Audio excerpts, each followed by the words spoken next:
नमस्कार दोस्तों, आपका स्वागत है अपनी ऑनलाइन क्लासेस में।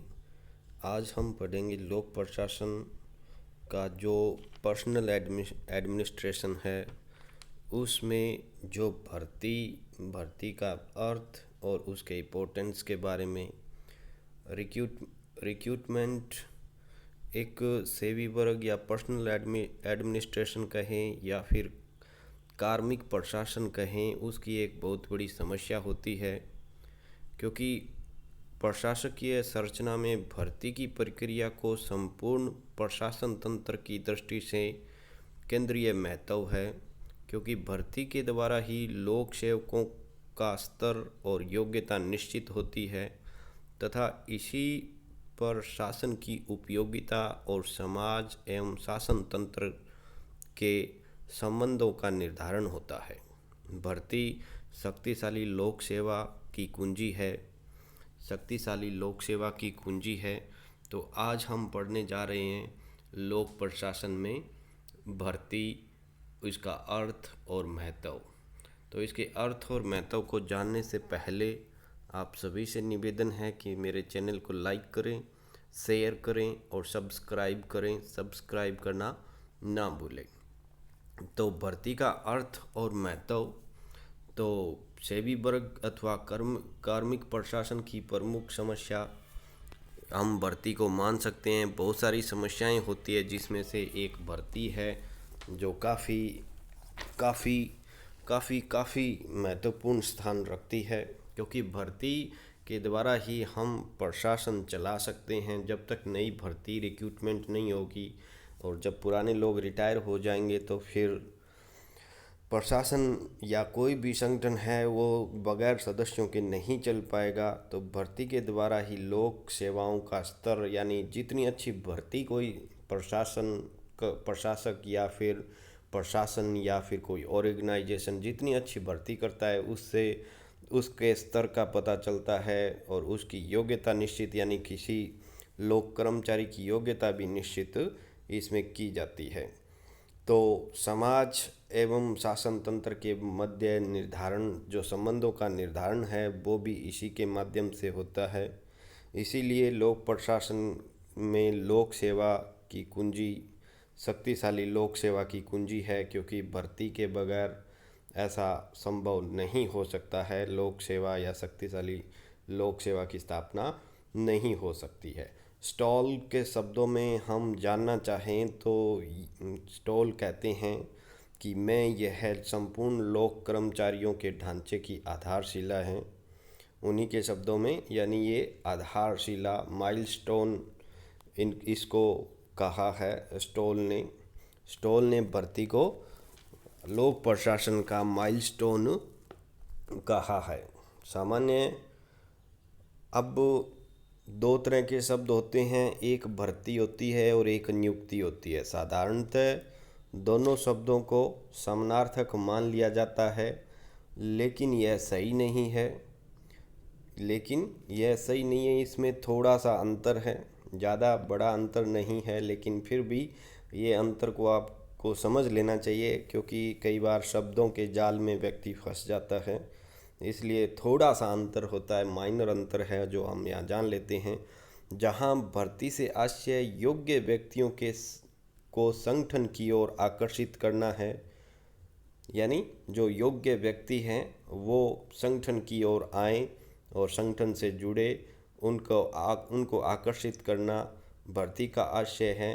लेकिन नियुक्ति में नियुक्तिकर्ता की इच्छाएं प्रधान होती है, यानी भर्ती के लिए तो आपको कुछ नियमों और कुछ योग्यता के आधार पर आपको भर्ती किया जाएगा, लेकिन नियुक्ति में आप नियुक्तिकर्ता को कितना प्रभावित कर सकते हो और उसकी इच्छा क्या है, इस पर ज़्यादा जोर रहता है। तो भर्ती व्यवस्था में योग्य व्यक्ति वह होता है जो प्रतियोगिता में अपने साथियों से ऊंचा सिद्ध हो, यानी जो भर्ती होती है उसमें कंपटीशन होता है और कंपटीशन में सबसे जो ऊंचा सिद्ध होता है, सबसे फर्स्ट आता है, उसको हम योग्य मान लेते हैं या उसको भर्ती के लायक मान लेते हैं। जैसे फॉर एग्जांपल सेना की भर्ती देख लीजिए। सेना की भर्ती में पहले वो रेस होती है, रेस में सबसे आगे निकलता है, फिर लंबी कूद होती है, फिर ऊंची कूद होती है, यानी फिटनेस टेस्ट होता है। फिटनेस टेस्ट में पास होने के बाद में फिर एक छोटा सा टेस्ट लिया जाता है, पेपर जिसको बोलते हैं। फिर उसमें सबसे आगे जाने के बाद में मेडिकल होता है। यानी जो स्टेप हैं उन सभी स्टेप में जो आगे रहता है वो फिर योग्य, सेना में जाने के योग्य समझा जाता है। लेकिन नियुक्ति में योग्यता वह है जिसे नियुक्तिकर्ता स्वीकार कर ले। यानी नियुक्ति जब होगी तो वो जो नियुक्ति करता है, जो जो आपकी नियुक्ति कर रहा है, वो ये आपको मान ले, चाहिए आप कितना ही अच्छा प्रदर्शन करो लेकिन उसके लेवल का वो बोल दे कि ये तो नहीं, आपको रिजेक्ट कर दे, तो आप सही सबसे आगे हो तो भी आपको नियुक्त नहीं किया जाएगा। यानी जो नियुक्ति करता है उस पर डिपेंड करता है कि वो आपको स्वीकार करेगा या नहीं करेगा। तो ये नियुक्ति और भर्ती में अंतर होता है। लोक सेवकों की लगभग भर्ती होती है आजकल सभी देशों में, नियुक्ति नहीं होती है। एक समय पहले नियुक्ति होती थी, लेकिन आजकल लोक सेवा आयोगों के माध्यम से ये काम किया जाता है। और जैसे राजनीतिक नियुक्तियां होती है, जैसे प्रधानमंत्री की नियुक्ति या फिर किसी समिति के या आयोग के अध्यक्ष की नियुक्ति, ये सारी नियुक्तियां होती है। तो वहाँ आपको समझ में आ जाएगा कि ये आयोग की नियुक्ति कैसे होती है और भर्ती कैसे होती है। आईएएस से लेकर नीचे तक की पोस्ट तक सभी की भर्ती यहाँ होती है। तो चलते हैं आगे। भर्ती सामान्य अर्थों में नियुक्ति और भर्ती को एक समान मान लिया जाता है, लेकिन थोड़ा सा अंतर होता है। और क्योंकि भर्ती से आशय है लोक सेवा की नियुक्तियों के लिए प्रतियोगिता करने हेतु उपयुक्त प्रत्याशियों को ढूंढना और उन्हें प्रेरित करने के लिए प्रयत्न किए जाते हैं। भर्ती में यानी उपयुक्त जो लोग हैं उनको ढूंढने के लिए और फिर उनको संगठन से जुड़ने के लिए, प्रशासन से जुड़ने के लिए उन्हें प्रेरित करने का प्रयत्न किया जाता है। प्रशासन की प्राविधिक शब्दावली में, यानी उसको प्राविधिक शब्दावली में देखा जाए तो भर्ती का अर्थ किसी पद के लिए उम्मीदवारों और प्रत्याशियों को आकर्षित करना।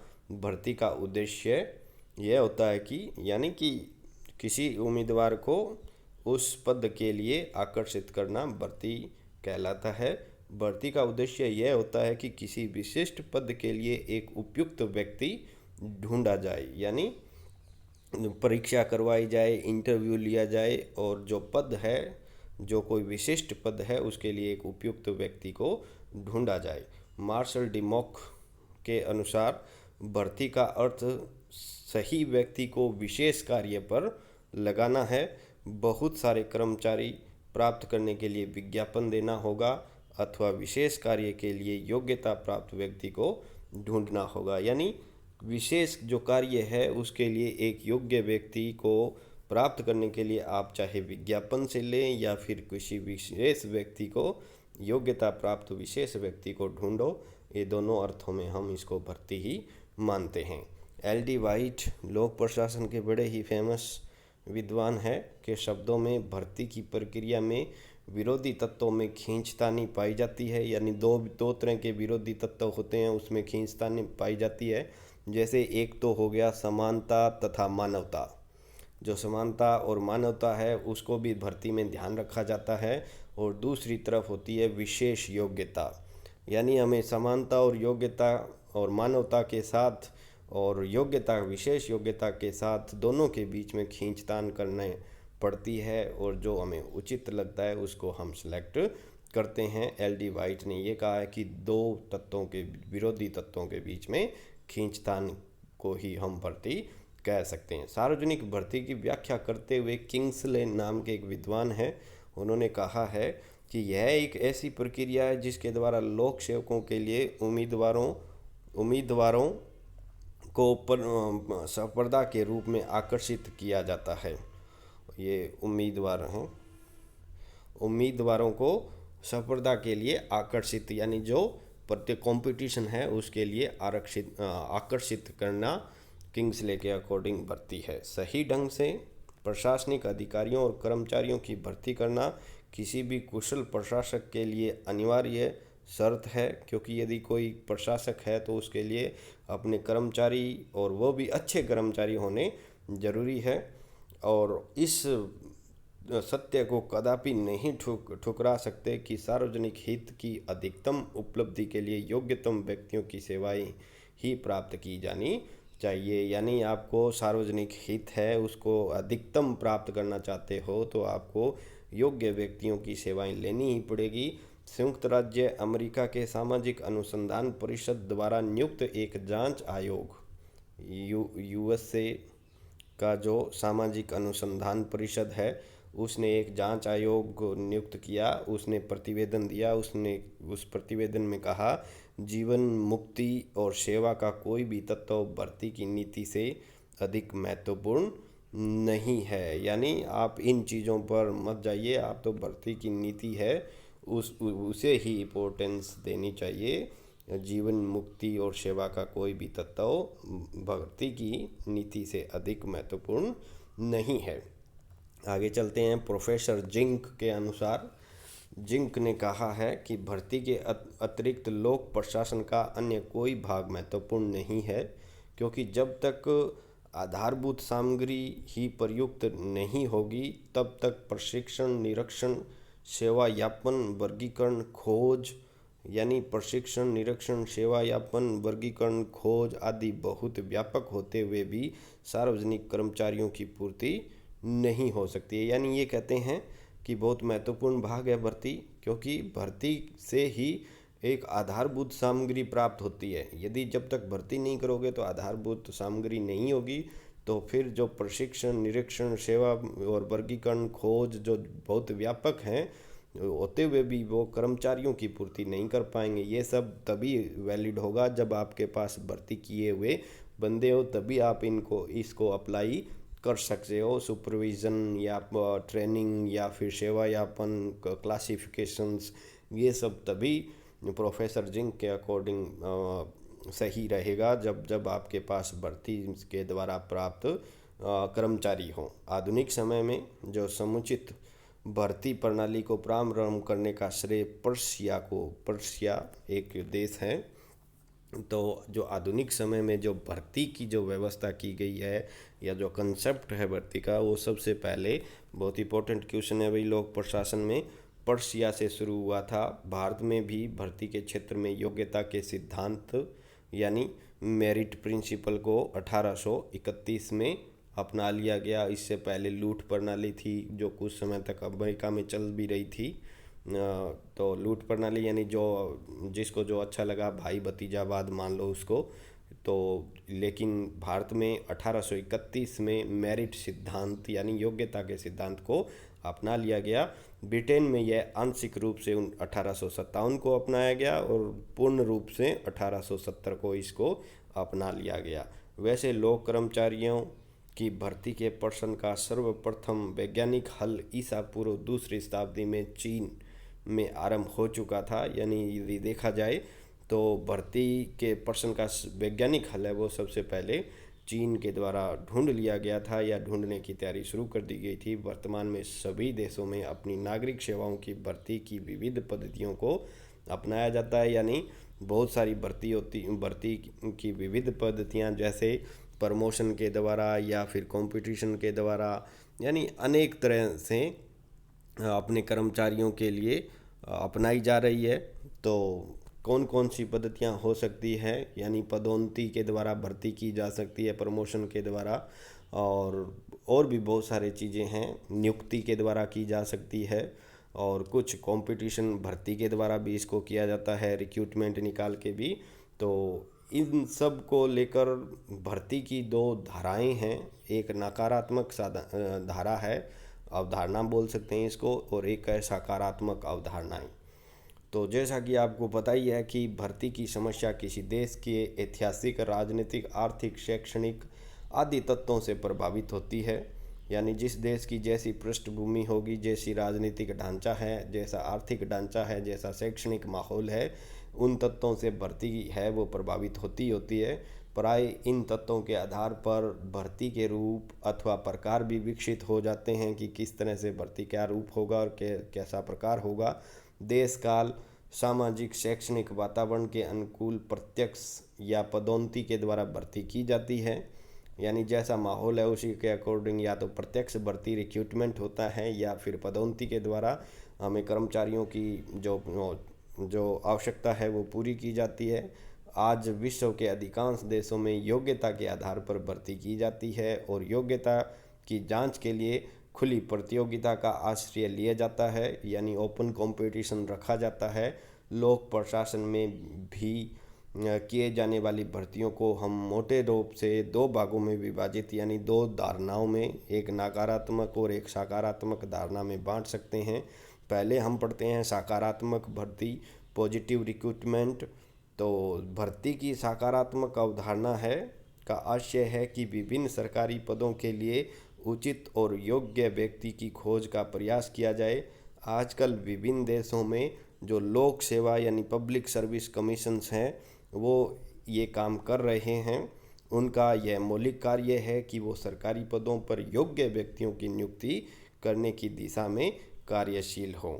भर्ती की यह पद्धति न्यायपूर्ण है जिसमें लोक कर्मचारियों की योग्यता का उचित मूल्यांकन हो पाता है और इसी के आधार पर उन्हें उपयुक्त पदों पर नियुक्त किया जाता है। सकारात्मक भर्ती के अनेक तरीके हो सकते हैं।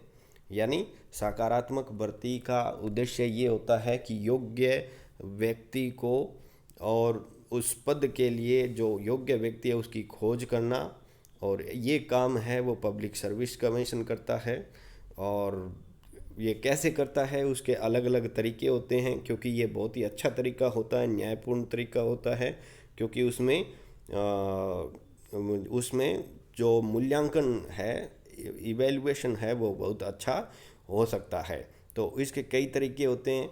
लोक सेवा आयोग है वो भर्ती के जो सकारात्मक भर्ती है उसके कई तरीके से काम करता है। जैसे पहला, उम्मीदवारों को विज्ञापन, पोस्टरों आदि के द्वारा आकर्षित किया जाता है कि वे अपनी योग्यता अनुसार पद प्राप्त करने में रुचि लें। यह तरीका मुख्यतः तभी अपनाया जाता है जब बड़ी संख्या में नियुक्ति करनी होती है। ये आजकल जैसे एडवर्टाइजमेंट दिए जाते हैं, कि भी इतने लोगों की भर्ती होनी है और आप इस जगह, यानी जिसको खुली भर्ती भी बोल सकते हैं, सेना वाली, यानी बड़े पैमाने पर जब भर्ती करनी हो, बहुत सारे पदों पे करनी हो, तो जो अपना जैसे भारत में यूपीएससी और जो हरियाणा पब्लिक सर्विस कमीशन है जो जैसे एडवर्टाइजमेंट देता है सर और अखबारों में विज्ञापन पोस्टर देते हैं, तो उसको हम ये तरीका मान सकते हैं। दूसरा, प्रदर्शनियों के माध्यम से किसी विशेष पद के लाभों के विज्ञापन द्वारा योग्य व्यक्ति को उस ओर आकर्षित करना। कई बार ये होता है कि जगह जगह पर स्टॉलें लगाई जाती है, प्रदर्शनी लगाई जाती है, जैसे इंडियन आर्मी की लगाई जाती है, और जो योग्य व्यक्ति है, जो इच्छुक व्यक्ति है, उसको उस ओर आकर्षित किया जाता है और उसके बदले में फिर उस जो पद है उसके लाभों के बारे में बताया जाता है कि आप ये पद ज्वाइन करोगे तो आपको दूसरे पदों से क्या अच्छा मिलने वाला है। तीसरी चीज़ है योग्य उम्मीदवारों के जो स्रोत स्थल है, यानी जो कैंपस प्लेसमेंट इसको हम बोल सकते हैं, जिसमें कैंपस प्लेसमेंट के लिए कंपनियां हैं या फिर कोई सरकारी इंस्टीट्यूट है तो वो प्रत्यक्ष वहाँ बातचीत करता है, बच्चों के इंटरव्यू लेता है। उदाहरण के लिए यदि इंजीनियरिंग कॉलेज में जाकर कैंपस प्लेसमेंट करना, या डॉक्टरों के लिए मेडिकल कॉलेज में जाके कैंपस प्लेसमेंट करना, या राजनीतिक सेवकों की भर्ती करनी हो तो भर्तीकर्ता शैक्षणिक संस्थाओं से संपर्क स्थापित करता है और उन्हें योग्य विद्यार्थियों की एक सूची देने की प्रार्थना कर सकता है। यानी जैसे अपने कॉलेज में कैंपस प्लेसमेंट के लिए बहुत सारी कंपनियां आती है और फिर जैसे अपने स्टाफ को जो योग्य लगते हैं उनकी लिस्ट वो दे देते हैं और उनका फिर साक्षात्कार, इंटरव्यू वो लेते हैं और जो योग्य व्यक्ति है उनका चुनाव, यानी कैंपस प्लेसमेंट के द्वारा भी ये काम होता है। चौथा, उच्च पदों पर विशेष योग्यता और अनुभव की आवश्यकता होती है, अतः भर्तीकर्ता अधिकारी इसके लिए उपयुक्त व्यक्तियों से प्रत्यक्ष रूप से संपर्क कर सकता है और समझौता हो जाने पर उस व्यक्ति को औपचारिक रूप से आवेदन करने के लिए कहा जा सकता है। इस प्रक्रिया में उपयुक्त व्यक्ति अपनी सेवा शर्तों को नियोक्ता के सम्मुख स्पष्ट रूप से रख देता है। ये होता है on duty special officer on duty, यानी कुछ ऐसे व्यक्ति होते हैं जो उनमें बहुत सारी योग्यता होती है, बहुत सारा उनके पास अनुभव होता है, लेकिन वो आज तक उस जॉब के लिए नहीं आए हैं। लेकिन ऐसे लोग हैं वो समाज से ऊपर उठे होते हैं, काफ़ी फेमस होते हैं। तो ऐसे जो विशेष लोग होते हैं उनकी सेवा लेने के लिए, यानी ये मान लो कि स्पेशल ऑफिसर तैनात किए जाते हैं। तो ऐसे स्पेशल ऑफिसर को ढूंढने के लिए ये कहीं प्राइवेट कंपनी में भी काम कर सकते हैं, समाज में भी काम करते हुए मिल सकते हैं। तो उनसे फिर नियुक्तिकर्ता जो व्यक्ति है वो स्पेशल जाएगा, उससे बातचीत करेगा। थोड़ा सा मैं एग्जाम्पल इसके दे सकते हैं कि आजकल जो प्रशांत किशोर है, जो राजनीति चुनाव का मैनेजमेंट देखता है किसी भी पार्टी के लिए, तो उसके लिए जैसे अभी नीतीश कुमार के लिए पीछे उसने देखा, फिर कुछ दिन पहले ममता बनर्जी के लिए उसने मैनेजमेंट देखा। तो ऐसे जो विशेष लोग होते हैं उनकी खुद की टीम होती है, तो उनको फिर आपसी समझौता के द्वारा, यानी जो सेवा शर्तें हैं उनके आधार पर इनका चयन किया जाता है। अब होता है नकारात्मक पद्धति। अभी तो हम सकारात्मक पद्धति देख रहे थे, जिसका उद्देश्य होता है योग्य व्यक्तियों को प्रशासन की तरफ आकर्षित करना, और वो हमने तरीके देखे कि कैसे किए जा सकते हैं। अब देखते हैं नकारात्मक पद्धति, जिसका उद्देश्य होता है सरकारी पदों पर जो धूर्त व्यक्ति होते हैं, गंदे लोग होते हैं, उनको कैसे दूर रखा जाए। यानी जो पक्षपात है, दलगत राजनीति का प्रभाव है, को कैसे मिटाया जाए। यानी जो भाई नेपोटिज्म है, भाई भतीजावाद है, उसको कैसे हटाया जाए, कैसे मिटाया जाए। ये और जो योग्य व्यक्ति नहीं है उनको दूर कैसे रखा जाए। पहला तो क्या था, योग्य व्यक्ति को अपनी ओर आकर्षित करना, और नेगेटिव पद्धति में ये होता है कि अयोग्य व्यक्तियों को दूर कैसे रखा जाए। इस प्रक्रिया में भर्तीकर्ता कुछ ऐसे नियम बना देता है और न्यूनतम शर्तें निर्धारित कर देता है। जैसे आईएएस बनने के लिए आपको बीए पास करना ज़रूरी है, डॉक्टर बनने के लिए एमबीबीएस होना ज़रूरी है, इंजीनियर के लिए आपको बीटेक या एमटेक होना ज़रूरी है। यानी ऐसे कुछ निर्धारित सेवा शर्तें, जैसे एयरफोर्स में जाने के लिए आपको 6 फुट 4 इंच या मान लो 6 फीट का व्यक्ति होना ज़रूरी है, ताकि कुछ ऐसे व्यक्ति जो पॉलिटिकल अप्रोच के आधार पर या फिर पैसे से या किसी अन्य के तरीके से भ्रष्टाचार के माध्यम से प्रशासन में न घुस जाए, संगठन में न घुस जाए। क्योंकि ऐसे व्यक्ति घुस जाते हैं तो फिर उस संगठन का, उस प्रशासन का या पर्सनल एडमिनिस्ट्रेशन का बुरा हाल हो सकता है। तो ऐसे लोगों से बचने के लिए कुछ नियम बना दिए जाते हैं, और जिससे कि जो धूर्त लोग हैं वो सार्वजनिक सेवा से बाहर उनको रखा जा सके। किंतु यह प्रणाली सफल नहीं हो सकती है, क्योंकि धूर्तों को सेवाओं से दूर रखने के प्रयास में जाने अनजाने में कई बार बुद्धिमान व्यक्ति भी बाहर रह सकता है। ये ज़रूरी नहीं है कि आप धूर्तों को बाहर कर रहे हो, तो कई बार ऐसा होता है कि आप ऐसे इतने कठोर नियम बना देते हो कि कई बार बुद्धिमान व्यक्ति, यानी कि ऐसे हाइट का आपने लगा दिया, पैरामीटर बना दिया। तो ये ज़रूरी नहीं है कि लंबी हाइट वाला बुद्धिमान व्यक्ति हो सकता है छोटी हाइट वाला भी बहुत बुद्धिमान व्यक्ति था, लेकिन वो आपके हाइट की वजह से जो सेवा दे सकता था वो नहीं दे पाया। या कई बार ऐसे लोग होते हैं उनको बहुत अच्छा नॉलेज होता है इंजीनियरिंग में, लेकिन उनके पास डिप्लोमा या डिग्री नहीं होती है, तो इसलिए वो नहीं जा पाते हैं उस फील्ड में। तो ये एक तरह से सफल नहीं है। फिर भी आजकल सकारात्मक पद्धति को ही ज़्यादा जोर दिया जाता है, नकारात्मक पद्धति को जोर नहीं दिया जाता है। यानी सकारात्मक पद्धति दोनों का मिला जुला रूप है, जिसमें कुछ सेवा शर्तों के साथ व्यक्ति को चयन किया जाता है। तो ये आज हमारा नकारात्मक और सकारात्मक पद्धति और भर्ती की अर्थ और परिभाषा थी।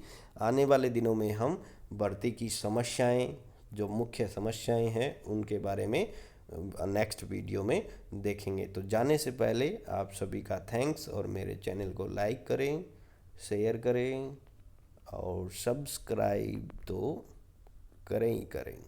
Thank you for listening me.